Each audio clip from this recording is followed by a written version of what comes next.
So hello students, how are you all. तो आपके साथ जो मैं डिस्कशन आज करने जा रहा हूँ, एक अच्छा टॉपिक है आप लोगों के साथ, जो मैंने सोचा कि आप लोगों से आज इस बारे में भी बात की जाए कि how one can improve his और हर कम्युनिकेशन स्किल्स। इसके बारे में आज हम बात करने जा रहे हैं कि अगर कम्युनिकेशन स्किल का मतलब क्या होता है, पहले वहीं से स्टार्ट कर लेते हैं। कम्युनिकेशन का मतलब होता है कि आप अपनी बात को जो आप कन्वे करना चाह रहे हो सामने वाले के साथ, वो किस प्रकार से कर पा रहे हो। यानी कि आप अपनी बात को समझाना चाहते हो, इस बात को समझाने के लिए जिस चीज़ का इस्तेमाल आप कर रहे हैं, वही स्किल का नाम कम्युनिकेशन स्किल है।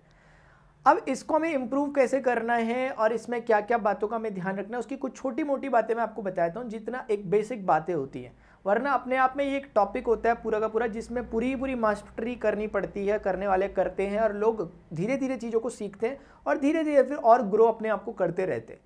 तो आपको अभी जो बातों का ध्यान रखना है, जो मैं फिलहाल आपको अभी डिस्कशन में ले रहा हूँ जिन बातों को, कि जब हम कम्युनिकेशन स्किल की बात कर रहे हैं तो हम किसी लैंग्वेज ओरिएंटेड कम्युनिकेशन की बात नहीं कर रहे होते। हम ये नहीं कह रहे होते कि यार इस पर्टिकुलर लैंग्वेज में प्रोफिशिएंसी हासिल कर देना यानी कि कम्युनिकेशन है, वो कम्युनिकेशन नहीं हो पाती।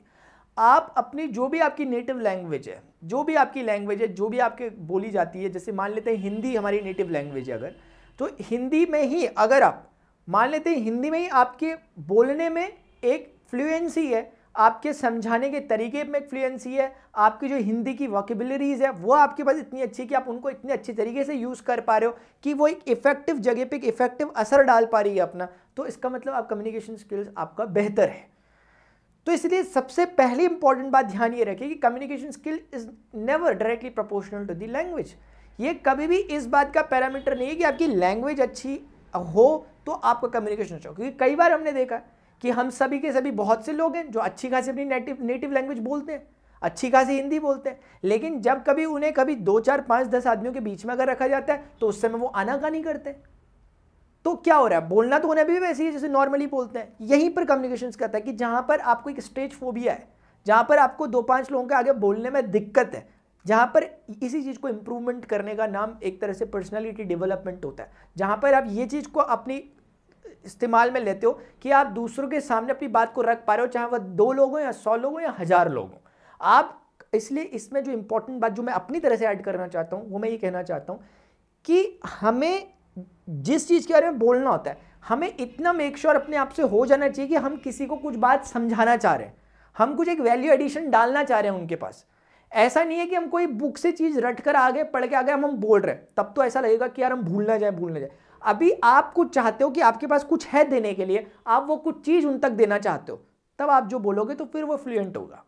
फिर उसमें बनावटी वालापन नहीं आएगा। क्योंकि अगर आप बुक वगैरह से लाइनें पढ़ के जा रहे हो कि मैंने याली लाइन बोलनी है, तो वो डेफिनेटली एट अ मोमेंट जब आप बोल रहे होंगे तो वो आप पक्का भूलोगे। इसीलिए जब भी आप कभी किसी से कन्वे करना चाहते हो कोई बात, इसीलिए मैं हमेशा कहता हूं कि जब भी हम किसी चीज़ को सीख रहे हैं तो उसको इस तरीके से मत सीखो कि जैसे कि वो एज इट इज़ दी गई है। क्योंकि बुक्स वगैरह से हम पढ़ते हैं, उनकी अपनी लिमिटेशन होती है, वो चीज़ों को उन्हें कन्फाइंड वे में कम से कम शब्दों में लिखना होता है, तो वो इतना इलाबोरेट नहीं कर पाते। लेकिन हम इंसान है यार, तो हम चीज़ों को हमने जो समझा उसको पहले सेल्फ एनालिसिस किया कि जो बातें लिखी हैं वो किस किस तरीके से रिलेट कर रही हैं, और फिर उसके बाद एक अपना कंक्लूजन भी बनाया और वो कंक्लूजन भी साथ में रखा कि ये चीज़ें तो होती हैं जो कि फैक्ट वाइज है, लेकिन इसमें मेरा एक जो कहना है, यानी कि जो मेरा एक पॉइंट है, जो मेरा एक पर्सनल ओपिनियन है, वो ये हो सकता है, वो भी रखना। और कुछ छोटी मोटी बातें जो और होती हैं, एक तो होता है बोलना, लेकिन कई बार बिना बोले भी इंसान का पता चल जाता है कि हाँ पर्सनैलिटी वाइज इसका हिसाब किताब कैसा है इन पर्टिकुलर इंसान का जो हमारे सामने खड़े, क्योंकि बॉडी लैंग्वेज भी कई बार बहुत कुछ बोल देती है। अब बॉडी लैंग्वेज का मतलब ये नहीं होता, मैं आपको बताना चाहूँगा, मतलब जब मैं छोटा था तो कई बार क्या होता था ना कि जब मैं जैसे स्पीच वगैरह नहीं होते स्कूल वगैरह में देते हैं, तो मुझे टीचर बताते थे कि भाई मैं जाता था और स्पीच देने के लिए मैं ऐसे बिल्कुल खड़ा होता था और बस मैं खड़ा होकर स्पीच दे के आता था तुरंत। तो टीचर मुझे बताते थे कि थोड़ा बहुत हाथ पाँव हिलाने पड़ते हैं, तो तब अब वो हाथ पाँव हिलाने नहीं पड़ते अपने आप, वो अपने आप हिलते हैं, तब बात इंपॉर्टेंट होती है। यानी कि जब आपको चीज़ का फील है, जो आप बोल रहे हो, तो अपने आप हाथ पैर चलते हैं उस समय।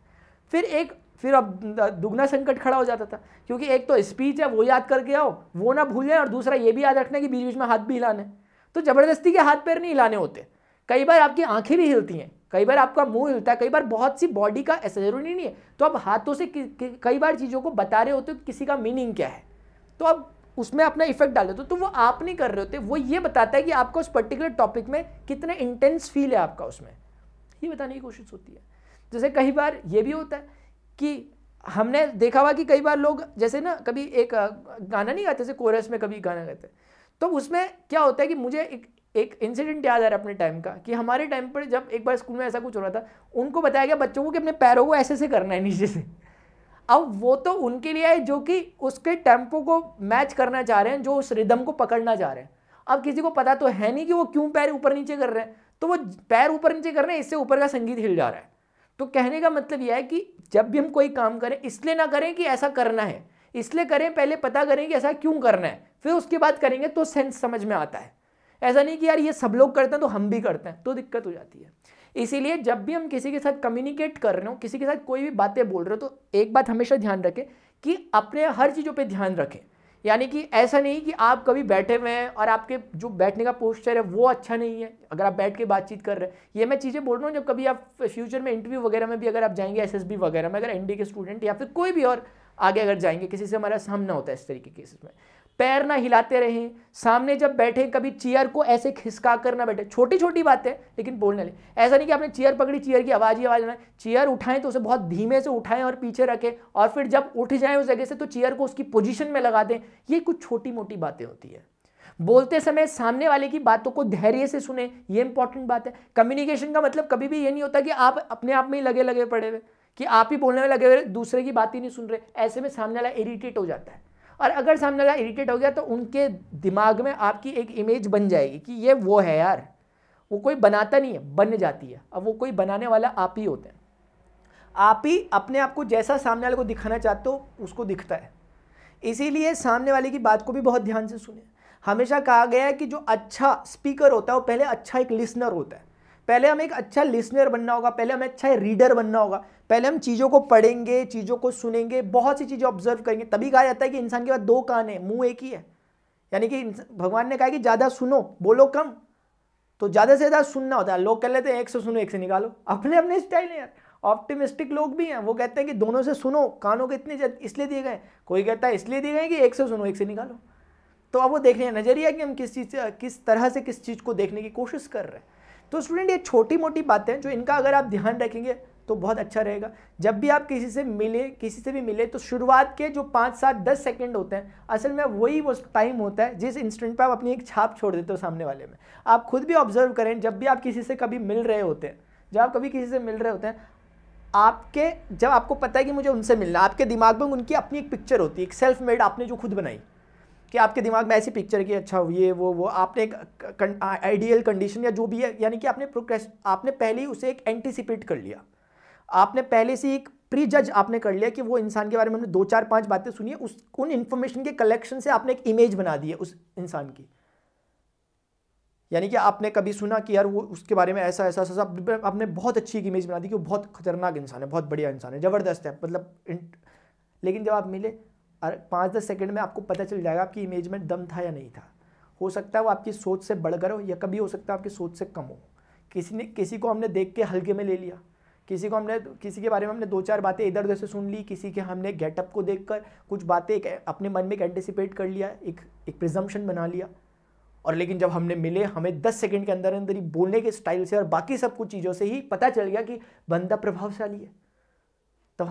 हमारा जो एंटिसिपेशन था वो गिर जाएगा। तो मैं कहना चाहता हूँ इसीलिए कभी प्री जज भी ना किया करें किसी को, ठीक है ना। और हमें वैसे भी जज किसी को करना भी नहीं चाहिए। हर कोई इंडिविजुअल अपने अपने उसमें डोमेन में बहुत बेस्ट है, और जो भी है अपने आप में यूनिक है, वो कोई बात नहीं है। कम्युनिकेशन का मतलब हमारा सिर्फ, मैंने पहले ही कहा कि हमारा मतलब है कि हम अपनी बातों को जो हम कहना चाहते हैं, एटलीस्ट उस बात को हम प्रॉपरली कन्वे कर दें। कहीं ऐसा ना हो कि हम कुछ बात कहना कुछ चाहते हैं और हमारी वर्डिंग कुछ और निकल रही है। कई बार ऐसा भी होता है। तो फिर लोग कहते हैं यार मैं ना यार बोलना वो चाहता था, मैंने बोल वो दिया, इससे रिलेशन खराब हो गया यार। मतलब मैं जो बोलना चाहता था वो नहीं बोल पाया, मैं बोलना तो ये चाहता था, बोल वो दिया, ऐसे करके चक्कर में गड़बड़ हो जाती है। इसीलिए हमेशा ये भी ध्यान रखें, जब भी जो बोले सोच समझ के बोलें, ठीक है ना। क्योंकि जो बुद्धिमान लोग होते हैं ना, वो बोलने से पहले सोचते हैं, और जो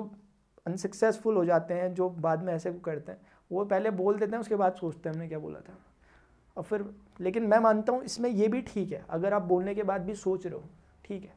कई बार होता है, मुझे अपने आप में याद है ऐसा कई बार होता है कि हमने, अगर आप अपने डे को एनालाइज कर सक रहे हो, अगर आप पता कर सक रहे हो कि पूरे दिन भर में अगर आपने किसी से मीटिंग हुई या कुछ भी आपके साथ ऐसा हुआ, आप उन बातों को अगर एनालाइज कर पा रहे हो, आपके दिमाग में आ गई, अगर अपनी गलती भी आप पहचान पा रहे हो, बड़ी बात है, नहीं पहचान पाते अक्सर लोग। अगर आप किसी से मिले, आपने कुछ बात करी, वो करी, आपको बाद में एनालाइज हुआ कि मैंने वो गलत बोला, मैं इसे गलत नहीं कहता, ये सही है, बिल्कुल सही है, क्योंकि आप, ये बहुत बड़ी कैपेबिलिटी है यार, बहुत कम में होती है कि अगर आप खुद को एनालाइज कर पा रहे हो, क्योंकि इंसान ईगो के कारण अपने आप को हमेशा बड़ा ही मानता है, या कभी अपने आप को इंफीरियरिटी के कारण कभी अपने आप को छोटा ही मान लेता है। लेकिन जो अपने आप को न्यूट्रल मान के अपनी गलतियों को, अपनी स्ट्रेंथ और वीकनेस को समझता है कि यार मैंने वो चीज़ सही बोली, हाँ मजा आया, तो पॉइंट नोटिसेबल है, तो नोट करता हूँ, फ्यूचर में काम करूँगा। कभी कोई गलत आपने पॉइंट डिस्कस किया, आपको लगा यार मैंने वो चीज़ नहीं बोलनी चाहिए थी, या मैंने वहाँ पे उस तरह का काम नहीं करना चाहिए था, मैंने ऐसे नहीं बोलना चाहिए था,